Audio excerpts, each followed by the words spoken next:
예, 오늘 호세아 3장에 있는 말씀은 5절까지밖에 없습니다. 굉장히 짧은 그 구절인데요. 이 안에는 너무나 많은 내용들이 들어 있습니다. 미래에 되어질 그 예언까지 다 들어 있습니다. 그래서 우리가 성경에서 보면은 하나님의 선지자들은 하나님이 따로 부르시는 것 같아요. 호세아도 그렇고 에레미야도 그렇고 하나님이 일꾼으로 쓰실 사람을 이렇게 찾고 부르시고, 하나님은 끊임없이 사람을 찾는 것 같아요. 내가 누구를 쓸까? 어떤 사람을 쓸까? 그러시는 것 같아요. 근데 하나님의 부르심을 받은 사람들은 자기를 주장하면 안 되더라고요.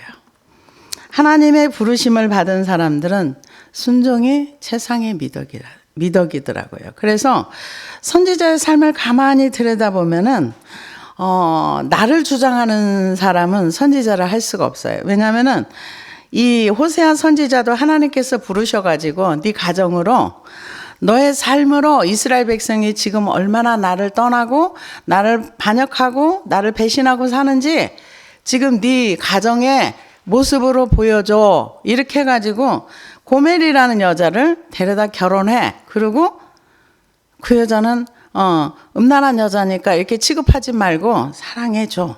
이렇게 얘기를 합니다. 그래서 호세아가 그 말씀에 순종을 합니다. 근데 그 순종이 제가 생각할 때는 그리 쉽지는 않았을 것 같아요. 그리고 이 에스겔 선지자도 하나님이 부르셨을 때 때로는 몇 년 동안 말을 못하고 지내기도 하고, 또 이스라엘의 죄를 담당하기 위해서 뭐 이렇게도 하고 저렇게도 하고, 하나님이 시키시는 일을 하는 거가 일반적인 일을 시키면 좋은데 그렇지 않은 그 패역한 시대를 사는 그런 시대를 보면은 그런 부분들이 굉장히 많습니다.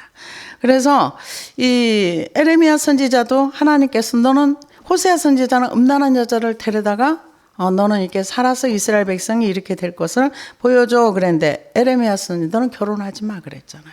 그래서 결혼을 안 했잖아요. 그런 것처럼 이 하나님이 부르심을 받은 사람들은 하나님께서 원하시는 삶을 살아야만 됩니다. 그런데 이 이스라엘 백성들은 하나님의 말씀을 듣고 하나님 앞에 나와서 하나님을 믿음으로 인해서 광야를 지나서 가나안 땅에 들어갔습니다. 들어가서 하나님께서 하나님만 사랑하고 하나님만 따르고 살아야 돼, 그렇게 얘기했을 때 그들은 대답은 네 했습니다. 근데 실제의 삶은 그렇지 않았어요. 그래서 얼마 지나지 않아서 그들이 우상을 숭배하면서 하나님을 떠났어요. 그럴 때 하나님께서 이제 호세아 선지자 1장에 보면은 고멜이라는 여자를 데려다가 네가 데리고 사랑해줘. 그래서 호세아 선지자가 데려다가 아들들을 낳고 딸을 낳고, 그래서 가정을 꾸리고 살았습니다. 근데 어느 날 갑자기 이 고멜이 도망가 버렸어요. 어디로 갔나 도망을 가가지고 애들 데리고 호세아 선지자가 살았겠죠. 살았는데 어느 날 갑자기 하나님께서 또 여호와께서 이르시되 이스라엘 자손이 다른 신을 섬기고 건포도 과자를 즐길지라도 여호와가 그를 사랑하나니 너는 또 가서 타인의 사랑을 받아 음녀가 된 그 여자를 사랑하라 하시기로. 그러니까 바람 나가지고 중간에 가서 수많은 남자를 사랑하면서 거의 창녀가 됐다 이렇게 얘기를 하더라고요. 그러면은 이 이스라엘 백성들이 건포도 과자가 뭘까요? 이거를 즐기기 위해서 하나님을 떠났다 그랬어요. 이 건포도 과자는 이스라엘 백성들이 그 다른 신을 섬기면서 나누어 먹었던 음식이랍니다. 가나안 땅에 들어가서 그 바알에게 섬기면서 건포도 과자를 즐기고 그 건포도 과자를 먹으면서 제물로 이렇게 드리기도 하고 이런 것을 했답니다. 그러니까 여기 하나님께서, 근데 이게 먹는 쾌락이 상당히 이 성경에서는 먹는 걸 가지고 얘기를 많이 해요. 왜 얘기를 많이 합니까? 우리가 창세기에서도 먹는 걸로 범죄했어요. 먹는 걸로 범죄했습니다. 광야에서도 역시 먹는 걸로 범죄를 했어요. 뭐 때문에? 그 애굽에 있을 때는 부추와 마늘과 참외, 거기 참외가 나오더라고요. 먹어서 좋았는데 여기서는 메추라기와 만나밖에 없도다. 우리 돌아갈래? 애굽으로 갈래? 그렇게 얘기를 했고, 그래서 하나님께서 그거 보고 화내셨어요. 근데 여기도 지금 먹는 거 가지고 먹는 거 즐기면서 이방신을 따라갔어요. 그 마지막 시대에 주님이 오시기 직전에 이 땅에서도 먹는 문제로 역시 천국과 지옥이 나누어지는 거예요. 매매를 못 한다는 거는 우리가 1차 코로나 때는 지금 이 전통시장에 얼마든지 가고 이래서 차 안 타면 되고 뭐 직장에 나가야 되는 사람들은 굉장히 힘든 시간이었는데, 그냥 보통 사람들은 그냥 우리 또 이 동네 이 시장이 있어가지고 정말 다행이죠. 그래서 그런 거를 했는데, 그렇지 않으면 굉장히 힘든. 근데 앞으로 코로나의 20배가 더 강력한 바이러스가 준비되어 있다고 하니까, 그 치명타를 입힐 수 있는 그런 게 있다고 하니까 좀 불편한 마음은 있는데, 그건 마지막 시대도 뭐냐면 먹는 거거든요. 매매를 못한다. 먹고 살지를 못한다는 거죠. 그래서 이 사람들이 이 재미있게 과자를 즐길지라도, 그러니까 먹고 놀고, 이게 참 이 하나님을 떠나는 그런 어떤 이유가 되는 그런 것 같습니다. 그래서 음녀가 된 그 여자를 사랑하라. 그 여자를 사랑하라 하시기로, 내가 은 15개와 보리 한 호멜 반으로 나를 위하여 그를 사고. 그러니까 하나님이 호세아에게 가서 돈 주고 사와. 저 여자는 이미 이 돈을 주지 않으면 그거를 데려올 수가 없어. 그렇게 얘기를 한 겁니다. 그럴 때 이게 지금 이 값이 현대가 아니라 이때 당시에 이걸 보면은 은 30세겔, 그 노예 한 사람의 값. 그러니까 그 값이 떨어진 거죠. 그러니까 노예도 값이 비싸면 많이 줄 수 있는데 은 30세겔. 그래서 은 15세겔과 보리 한 호멜 반이면은 한 호멜 반은 10에바로서 은 10세겔과 비슷하답니다. 그래서 반으로 번역된 그 레테크의 의미는 불분명하지만 전통적으로 그 해석을 따르면 은 15세겔 플러스 이게 은 30세겔. 호세아가 그가 자기 아내지만은 이미 돈을 주고 값을 지불하고 데려와야 되는 그런 노예 상태가 돼 있었기 때문에 이 여자는 내 아내야. 그리고 못 데려가는 거죠. 이미 돈으로 이렇게 관계된 어떤 이런 거기 때문에. 그래서 성경에서는 이거를 호세아가 은 15개와 보리 한 호멜 반으로 나를 위하여 그를 사고, 이 얘기는 하나님이 우리를 구속하셨다. 속량하셨다.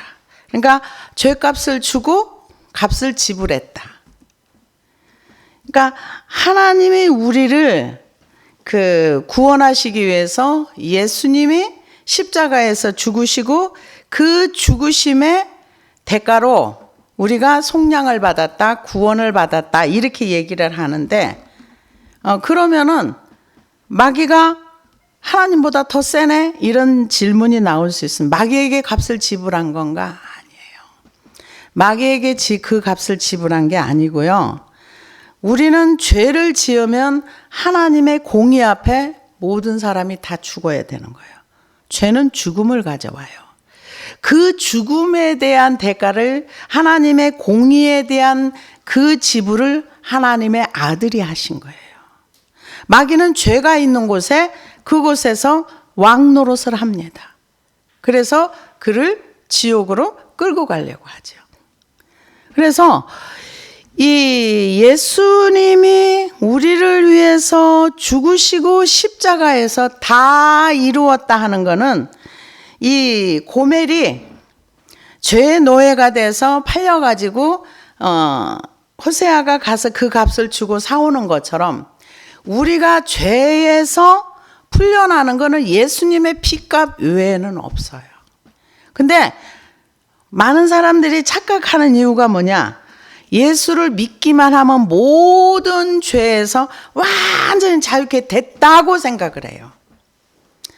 구원받은 거는 맞아요. 죄로부터 구원받은 거는 맞는데 죄를 우리가 버려야 그 죄에서 우리가 벗어날 수 있는 거예요. 그거는 잘 몰라요, 사람들이. 분명히 성경에서는 죄를 버리라고 했어요. 근데 예수님이 다 지불했어. 그 얘기만 하는 거예요. 지불한 건 맞아요. 예를 들어서 부모가 은행에 돈을 많이 쌓아놨어요. 언제든지가 찾을 수 있어요. 근데 내가 은행 가서 돈을 찾아야 될 거예요. 예수님이 우리의 죄값을 다 지불하셨어요. 다 지불했어요. 완벽하게. 그래서 우리는 그 앞에 가서 그리스도의 피로 우리의 죄를 씻으면 죄가 사함받고 죄로부터 자유함을 얻게 되는 거예요. 그래서 지금 그것을 구속이다, 속량이다 이렇게 표현을 합니다. 대속물이다. 그래서 예수님께서 인자가 온 것은 섬김을 받으려 함이 아니라 도리어 섬기려 하고 자기 목숨을 위하여 많은 사람의 대속물로 주려 함이라. 대속물은 노예를 사기 위해서 치르는 속전을 얘기합니다. 이 땅에 오는 것은 예수님께서 이 땅에 온 것은 우리를 구원하시기 위해서 오신 거예요. 그래서 마태복음 20장 28절에도 보면은 대속물에 대한 얘기를 이렇게 합니다. 디도서 2장 14절에도 그가 우리를 대신하여 자신을 주심은 모든 불법에서 우리를 구속하시고 우리를 깨끗하게 하사 선한 일에 열심하는 친백성이 되게 하려 하심이라. 그 베드로전서 1장 18절에도 너희가 알거니와 너희 조상의 유전한 망령된 행실에서 구속된 것은 은이나 금같이 없어질 것으로 한 것이 아니요 오직 흠없고 점없는 어린 양 같은 그리스도의 보배 피로 보배로운 피로 한 것이니라. 그래서 하나님이 우리를 구원하시는데 대가를 지불하셨어요. 어떤 대가? 하나님의 아들이라는 대가를 지불하셨습니다. 그래서 많은 사람들이 나는 예수님이 하나님의 아들의 값을 주고 나는 샀으니까 나는 예수님보다 더 대단한 존재라고 생각을 해요. 그거는 잘못된 생각입니다. 로마서 3장 23절에 24절을 보면은 모든 사람이 죄를 범하였음에 하나님의 영광에 이르지 못하더니 그리스도 예수 안에 있는 구속으로 말미암아 하나님의 은혜로 값없이 의롭다 하심을 얻은 자 되었느니라. 하나님이 우리를 사랑하시고 우리를 긍휼히 여겨주시고 우리에게 은혜를 베풀어 주신 것은 그냥 하나님의 사랑이에요. 그런데 많은 분들이 하나님은 우리를 해줘야 할 책임이 있고 달라고 하면 줘야 할 의무가 있고 하나님을 의무와 책임으로 이렇게 딱 묶어버리는, 절대로 이거는 아닙니다. 절대로 아니에요. 우리는 죄를 이길 수가 없어요. 그런데 여기에서 하나님께서 뭐라 그러냐, 그렇게 샀어. 그러니까 나를 위해 그를 사고 그에게 이르기를 너는 많은 날 동안 나와 함께 지내고 음행하지 말며 다른 남자를 따르지 말라. 나도 내게 그리하리라 하였노라. 이거는 삶을 정결하게 하라는 거예요. 옛날의 삶으로 돌아가서 옛날처럼 살지 마. 이 얘기입니다. 왜 이 얘기를 했을까요? 경건의 삶을 살아. 누구와 함께 살자는 거야? 하나님과 함께 살잖아. 죄를 떠났으면 죄를 버리고 다시 하나님과 함께 가는 인생길을 걸어가야 돼요.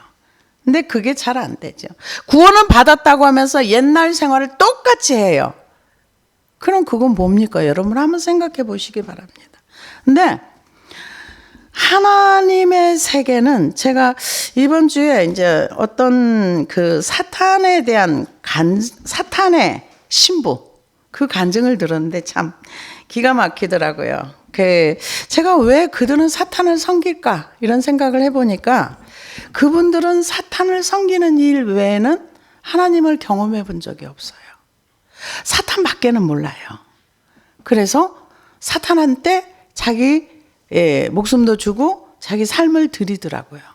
아까 낮에는 알라한테 자기 생명을 바치는 것이 최고의 그 신의 은총 속에 들어가는 거라고 그들은 배웠는데, 사탄을 섬기는 사람들은요, 그 대부분 사탄의 그 제사장들이 있더라고요.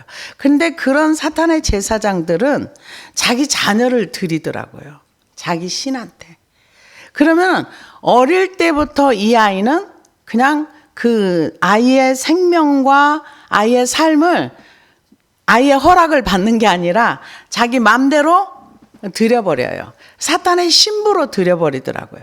그러면 그 아이의 삶이 어떤가? 완전히 망가지는 삶.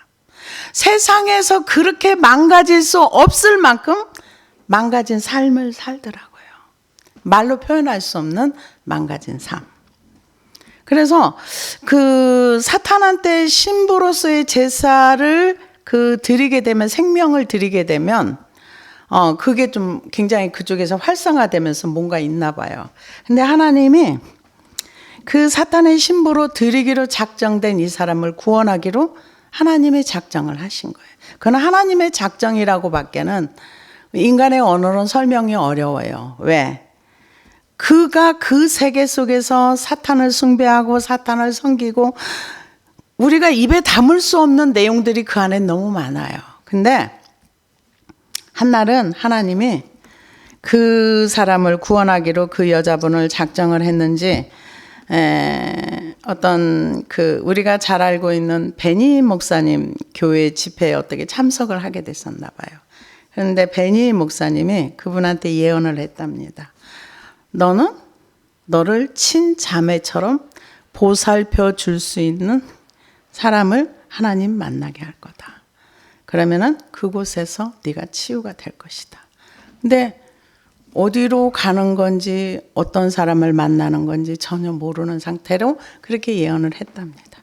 근데 어느 날 어떤 교회에, 미국에서 일어난 일입니다. 그래서 제가 이 간증을 들으면서 하나님의 세계는 희생이 없는 사랑은 아니구나 하는 거를 다시 한번 깨닫게 됐는데, 그래가지고 이분이 어떤 교회에 왔는데 예배를 드리고 났는데 이 목사님하고 사모님에게 성령께서 강력한 감동을 줬어요. 너희 자매를 데리고 살아라. 전혀 모르는데 보니까 완전히 망가져가지고 같이 있기가 너무 부담스럽고 힘든 사람인데 데리고 사는데 자기 자녀들도 있었나 봐요. 같이 이제 부부하고 그 여자분하고 같이 잠도 자고 밥도 먹고 24시간을 같이 있는데 정말 죽을 것 같이 힘들었대요. 근데 중간중간에 막 소리 지르고 칼 들고 애도 죽인다 그러고 막 이런 일도 일어나고 너무 힘든 시간을 보냈대요. 그러면서 그래도 하나님이 사랑해주고 자매처럼 보살펴라 이렇게 얘기를 했대요. 그런데 이제 아마 이분이 사탄의 제물로 드려지는 그 날이 가까이 왔나 봐요. 근데 그 주에 사탄 교회가 굉장히 크게 왕성했답니다. 네, 그 얘기는 너무 많은 얘기들 다 할 수는 없는데 드려지기 마지막 직전에 이 사람이, 그 여자분이 또 갑자기 뒤집어져 가지고 경찰에 신고를 해가지고 이 목사가 나를 1년 동안 감금하면서 성추행하고 뭐하고 했다고 막 고발을 한 거예요. 그러니까 경찰이 당장 왔죠. 경찰이 왔는데 그 동안에 이제 이 자매를 놓고 중보기도 팀이 있었는데 중보기도 팀한테 빨리 연락을 하고 중보기도 해줘라 그러고, 자기가 아는 목사님 중에 한 분이 경찰 그쪽에서 일을 하는데 그분을 빨리 불렀대요. 경찰보다 먼저 오라고. 와가지고는 이분은 그런 분이 아니고 믿을 만한 분인데 만약에 이거를 줘서 그래도 연행에 가겠다고 하는 거예요. 만약에 당신이 이 목사를 연행에 가면은 이 일이 무고로 드러났을 땐 당신 옷 벗을 줄 알아. 그러니까 그냥 가더래요. 그러고 나서 집에 들어와 가지고는 이제 그 전쟁, 영적 전쟁을 치르는데 나중에 이제 하나님의 음성이 들리면서 사슬이 끊어졌다. 그런 얘기를 하면서 처음에는 그 얘기를 하는데 그 뜻이 무엇인지 몰랐답니다. 한참 지나서, 며칠이 지나서, 그리고 막 그 여자분이 발작을 하는데 표현할 수 없는 그런 막 애들이 무섭다 그러고 그런 사정이 있었는데, 나중에 보니까 그 사슬이 끊어졌다는 얘기가 이 여자와 그 사탄의 관계의 사슬이 끊어졌고, 이것을 사탄에게 드리려고 했던 사탄의 그 큰 제사장이 죽었어요. 죽으면서 어떤 결과가 왔나? 사탄 교회가, 왕성하던 사탄 교회가 문을 닫았어요. 제가 그걸 보면서 하나님의 세계는 순종밖에 없구나. 이 목사님들이 사탄 교회는 무너져라, 예수 이름으로 떠나갈지어다, 이런 기도 한 번도 한 적이 없어요. 그 사탄 교회가 그렇게 왕성하게 전국에서 막 주술사, 마술사, 마녀 이런 사람들이 그 여인 하나를 붙들고 씨름을 하면서 1년이라는 세월을 인고하면서 하나님이 주시는 위로와 하나님이 말씀하시는 걸 순종하면서 살다 보니까 한 영혼이 구원받고 그 영혼을 통해서 구원받는 사람들이 늘어나고, 사탄의 세계가 이런 무서운 세계가 있구나 하는 것을 많이 배웠다고 그러더라고요.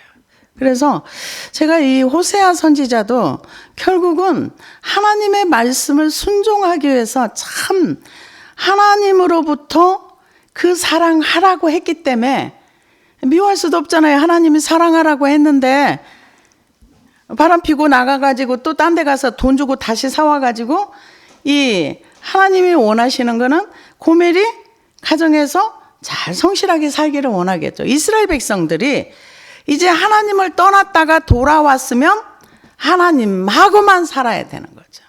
근데 우리가 예수를 모르고 세상에 살다가 돌아왔으면 하나님하고만 살아야 돼요. 옛날 것은 버려야 되는 거예요. 근데 안 버리잖아요. 그래서 그분의 어떤 삶을 이렇게 바라보면서, 하나님의 세계는 내가 알고 순종할 수도 있지만 전혀 모르고도 순종할 수 있구나. 왜? 하나님과의 관계성이 있으면 시키면 그냥 순종할 수 있는 거죠. 만약에 하나님이 그 목사님 그 부부에게, 야, 네가 얘를 잘 데리고 있으면 사탄교회가 무너질 거야, 그랬더라면은 데리고 있는데 신바람이 났겠죠. 그날이 언제일까. 근데 하나님 그런 말씀 한 번도 하신 적이 없어요. 그냥 데리고 사랑해줘라. 그 말에 순종을 한 거죠. 근데 1년이라는 시간 동안에 희생의 사랑을 한 거죠. 같이 있는 거. 이것도 굉장히 힘든 일이거든요. 근데 그렇게 했을 때 이 사탄의 그 교회 하나가 완전히 무너져 내리는 그런 역사를 보면서, 하나님은 사랑이 맞구나. 우리가 순종할 때 하나님께서 역사를 하시는구나. 이 호세아도 이것을 순종하면서 하나님의 말씀을 따라가는 거죠. 그래서 우리는 사실은 하나님 밖에 있던 사람들이었는데 하나님께서 우리를 긍휼의 은혜를 입혀주셔서 예수 안에 왔으면 예수님과 함께 살아야 되는 거죠. 근데 예수님을 알려고 하지도 않아. 옛날 그 생활 그대로 살고 싶어. 그리고 천국은 가고 싶어. 하나님 주시는 복음 받고 싶어. 근데 내가 뭔가를 열심히 노력해서 그렇게 하고 싶진 않아. 그게 오늘 현실에 사는 사람들인 것 같아요. 그러면서 이스라엘 자손들이 많은 날 동안 왕도 없고 지도자도 없고 제사도 없고 주상도 없고 에봇도 없고 드라빔도 없이 지내다가, 여기 보면은 왕도 없고 이제 지도자도 없고 나라가 없어진다는 얘기죠. 나라도 없어지고 제사 드릴 것도 없어지고 이제 다 없어진다는 거죠. 드라빔도 없고 다 이제 예배도 없어지고 하나님도 없어지고 고향도 없어지고 다 없어지는 거죠. 완전히 다 없어지는 거죠. 근데 하나님께서 호세아한테는 이렇게 얘기했지만 열왕기 상에는 14장 14절에 15절에 보니까 여호와께서 이스라엘 위에 한 왕을 일으키신즉 저가 그 날에 여로보암의 집을 끊으리라. 어느 때냐 곧 이제라. 여호와께서 이스라엘을 쳐서 물에서 흔들리는 갈대같이 되게 하시고 이스라엘을 그 열조에게 주신 이 좋은 땅에서 뽑아 저희를 하수 밖으로 흩으시리니 저희가 아세라 목상을 만들어 여호와를 진노케 하였음이니와 여호와께서 여로보암의 죄로 인하여 이스라엘을 버리시리니 이는 저도 범죄하고 이스라엘로 범죄케 하였음이니라 하니라. 흩어버린다 그랬어요. 완전히 흩어버린다. 그러면은 흩어버렸으면 하나님이 완전히 버렸느냐? 그렇지 않아요. 완전히 버렸으면 지금 이스라엘이라는 땅이라는 존재가 있질 않습니다. 에레미야 32장 18절에서 20절을 보니까 에브라임이 스스로 탄식함을 내가 정령이 들었노니 이르기를 주께서 나를 징벌하심에 멍에 익숙치 못한 송아지 같은 내가 징벌을 받았나이다. 주는 나의 하나님 여호와이시니 나를 이끌어 돌이키소서. 그리하시면 내가 돌아오겠나이다. 내가 돌이킴을 받을 때 뉘우쳤고 내가 교훈을 받은 후에 내 볼기를 쳤사오니 이는 어렸을 때 치욕을 진고로 부끄럽고 욕됨이니다 하도다. 에브라임은 나의 사랑하는 아들 기뻐하는 자식이 아니냐. 내가 그를 책망하여 말할 때마다 깊이 생각하노라. 그러므로 그를 위하여 내 마음이 측은한즉 내가 반드시 그를 긍휼히 여기리라. 여호와의 말이니라. 하나님이 우리를 징계하시고 우리를 죄의 결과물에 내어주실 때 편치 않다는 거죠. 부모가 자식을 야단칠 때 그 마음이 즐거워서 야단치는 거 아닙니다. 그런데 하나님께서 북이스라엘을 완전히 하수를 흩은같이 다 흩어버리겠다 그랬어요. 실제로 흩었어요. 세계 각국으로 다 흩어졌어요. 흩어졌는데 이들은 몇 년 만에 돌아온다는 내용도 없어요. 근데 남은 자들이 돌아온 거예요. 그러니까 에브라임 중에 어떤 사람이 스스로 탄식하고 탄식하면 하나님 그 소리 들으신다는 거죠. 그래서 주께서 나를 징벌하시매 멍에 익숙지 못한 송아지 같은 내가 징벌을 받았나이다. 나의 하나님 여호와시니 나를 이끌어 돌이키소. 그리하면 내가 돌이키고 돌아오겠나이다. 하나님의 은혜로만 돌아갈 수 있다는 고백을 하면서 탄식하면 하나님이 그 소리를 들으신다. 그거를 얘기합니다. 그래서 이 북이스라엘은 완전히 흩어버렸어요. 흩어버렸고 몇 년 만에 돌아온다는 약속도 없어요. 근데 남유다는 70년 만에 돌아온다고 하고 북이스라엘은 다 흩어서 선한 왕이 한 사람도 나온 적이 없어요. 근데 남유다는 선한 왕들이 나왔어요. 그래서 그들은 70년 후에 하나님께서 돌이키신다 하시고 돌아오게 했어요. 물론 다 돌아온 건 아니지만은 그래도 돌아왔고 돌아와서 다시 나라를 세우고 거기서 다시 하나님 말씀을 들으려고 노력했던 것을 볼 수가 있습니다. 우리가 하나님을 믿기로 결단하면은 이 삶이 필요한 거예요. 하나님과 함께하는 삶, 경건한 삶, 하나님을 인정하는 삶. 제사 필요 없죠. 이제 하나님을 버렸는데 제사가 왜 필요합니까? 그런 거 필요 없는 거죠. 에봇, 드라빔, 에봇 같은 것도 주님을 섬기는데 에봇을 입고 섬기는 거지. 주님 안 섬기면 이것도 필요 없는 거죠. 드라빔 같은 경우는 수호신입니다. 우상 숭배하는 거. 에봇 입고 우상 숭배했다는 거죠. 그래서 이스라엘 자손들은 많은 날 동안 왕도 없고 지도자도 없고 제사도 없고 주상도 없고 에봇도 없고 드라빔도 없이 지내다가 이제 포로 생활한다는 거죠. 긴 시간 동안을 포로로 가서 회개하는 기간을 준 거죠.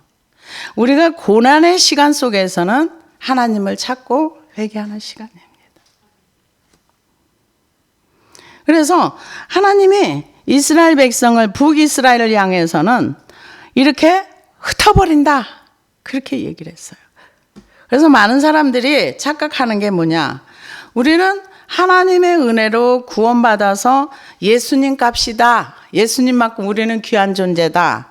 그러면 에스겔서를 읽어봐야 돼요. 시편 119편을 읽어봐야 돼요. 거기에 보면은 여호와를 버린 자, 여호와를 떠난 자, 하나님을 섬기지 않는 자는 하나님께서 찌꺼기같이 버려버린다 그랬어요.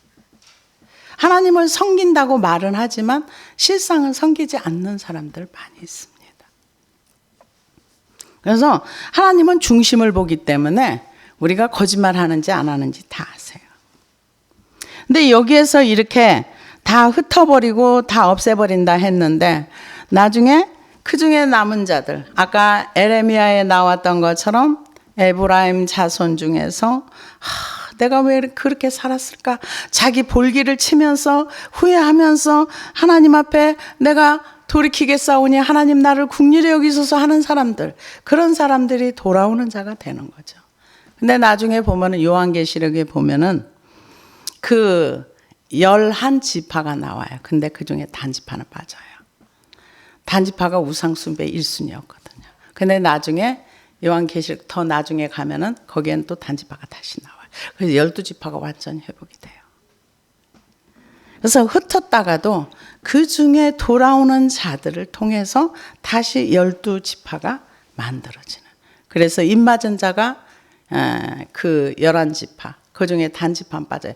12,000을 쪼개서 어떤 사람들은 그 말씀을 그 인용해서 그걸 상징이다 그래서 그 계시록에 나와 있는 11지파를 가지고 아셀 지파 무슨 지파 이렇게 야곱의 11 아들을 다 얘기를 하고 나서 거긴 요셉 지파가 나옵니다. 근데 베드로 지파는 없거든요. 근데 베드로 지파도 들어가고 무슨 지파도 들어가고 무슨 말이 안 되는 이상한 그 소리를 하면서 우리나라의 이단이 굉장히 많습니다. 그래서 저희도 이제 앞으로 좀 이렇게 교회가 좀 활성화되고 하면 전도도 해야 될 것 같고 그 얘기를 하더라고요. 이제 교회들이 나와서 지역을 나누어서 전도를 하면 이단들이 안 나온대요. 그래서 어느 날 날짜를 정해가지고 지역 활성화가 돼가지고 이렇게 한 지역은 어느 교회에서 맡고 이 지역은 누가 맡고 하면은 이단들이 나와서 활성화하지 못하는 그런 얘기들도 하고요. 그래서 어떤 목사님 간증도 듣다 보니까 자기가 정말 어릴 때 가정이 너무 불우해가지고 아버지가 알코올 중독자고 너무 힘들었는데 어쩌다 보니까 미션 학교를 갔는데 그 학교 들어오는데 어떤 분이 성경책을 이렇게 줘서 그 하여튼 하나님 말씀의 위력은 대단해요. 성경책을 자기 친구 3사람이 받았는데 자기는 목사가 되고 어떤 그 친구 하나는 그 사람들 망가진 사람 치유하는 치유센터를 하고 하는 선교사로 나갔다. 야, 성경을 이렇게 전달해 주는 게 이렇게 많은 영향을 주는구나 하는 거를 다시 한번 이제 알게 됐습니다. 그래서 이 하나님을 믿지 않는 사람들은 하나님의 세계를 들어본 적이 없으면 알 수가 없어요. 그리고 하나님에 대해서 전달을 받아도 바른 하나님을 전달받아야 되는데 그렇지 못하면 또 왜곡된 하나님의 상이 들어갈 수도 있어요. 그래서 제대로 전달을 잘하는 거가 되게 중요한 것 같습니다. 그래서 이제 이거는 그대로 예언인데 그대로 나중에 성취가 됐어요. BC 722년도에 아수르에 의해서 완전히 망했는데 지금 호세아 선지자는 망하기 전이니까 예언만 하고 끝난 거예요. 그 후에 이제 5절에 보니까 그 후에 이스라엘 자손이 돌아와서 그들의 하나님 여호와와 그들의 왕 다윗을 찾고 마지막 날에는 여호와를 경외함으로 여호와와 그의 은총으로 나아가리라 이렇게 얘기를 했는데요. 에레미야 30장 8절에서 11절에 보니까 만군의 여호와가 말하노라 그날에 내가 내 목에서 그 멍에를 꺾어버리며 내 줄을 끊으리니 이방인이 다시는 너를 부리지 못할 것이며 너희는 너희 하나님 나 여호와를 섬기며 내가 너희를 위하여 일으킬 너희 왕 다윗을 섬기리라. 그러므로 나 여호와가 말하노라 내 종 야곱아 두려워 말라 이스라엘아 놀라지 말라 내가 너를 원방에서 구원하고 내 자손을 포로된 땅에서 구원하리니 야곱이 돌아와서 태평과 안락을 얻을 것이라.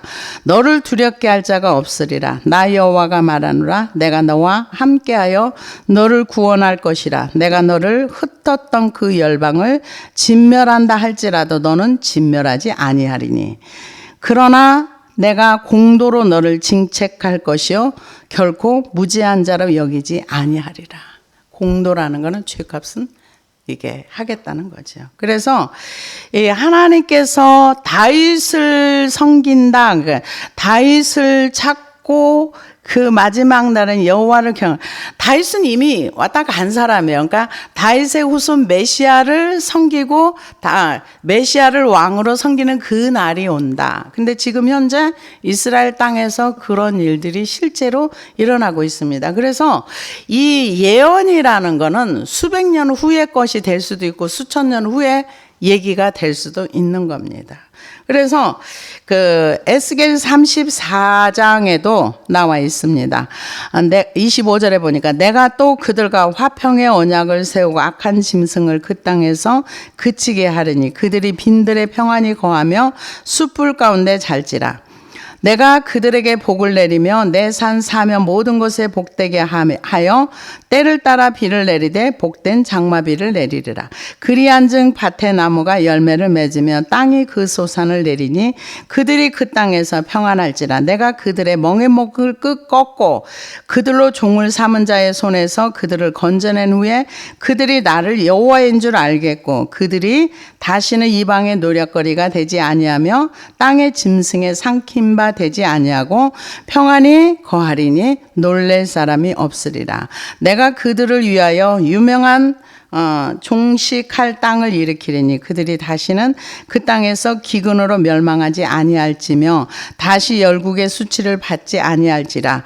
그들이 나 여호와 그들의 하나님이 그들과 함께 있는 줄을 알며 그들 곧 이스라엘 족속이 내 백성인 줄 알리라. 나 여호와의 말이니라. 그러니까 하나님께서 이스라엘 백성을 고토로 돌아오게 해서 이제 그 하나님을 떠나서 이방신을 섬기는 거, 거기에서 돌아와서 완전히 회복되는 역사를 말씀하셨습니다. 근데 이게 중간에 이제 나라가 회복이 돼서 흩어졌던 백성들이 돌아와서 다시 나라를 세웠지만은 나중에 예수님이 십자가에 죽으시고 부활하시고 난 이후에 AD 70년에 이제 나라가 없이 완전히 그 2000년 동안 흩어져 살았습니다. 근데 하나님의 말씀은 2000년 전에 하셨던 말씀이나 3000년 전에 하셨던 말씀이나 이루어져 지금 현재 건국되어서 이스라엘 나라가 있지 않습니까? 그래서 우리는 이 여호와의 은총으로 나아가는 것, 이스라엘 자손이 돌아와서 그들의 하나님 여호와와 그들의 왕 다윗을 찾고, 그러니까 하나님은 우리가 찾아야 될 그런 사람들이요. 마지막 날에는 여호와를 경외함으로 여호와와 그의 은총으로 나아가리라. 우리가 하나님 앞으로 매일매일 십자가 앞에 나아가는 찬송가와 같이 그분 앞에 매일 나가면서 경외한다는 건 순종을 얘기합니다.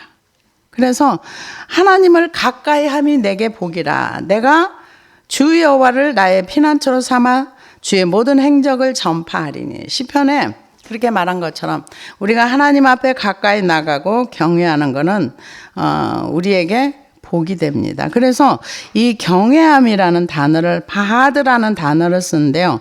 공포가 아니라 하나님을 존경하고 섬기게 하는 두려움으로서의 신적 거룩함 앞에 겸손히 떠는 것을 얘기합니다. 그래서 은총으로 번역된 토부는 선하심을 의미합니다. 그래서 하나님의 선하심은 땅의 소산이 곡식과 새 포도주와 기름이 아름답고 풍성하게 넘치도록 채우신다는 신명기의 말씀이 이 은총으로 나아가는 것, 그리고 우리가 하나님 앞에 나아가는 것, 이거는 하나님의 은혜 앞에 나가면은 풍성한 것이 있다는 것을 얘기해 주고 있습니다. 기도하시겠습니다.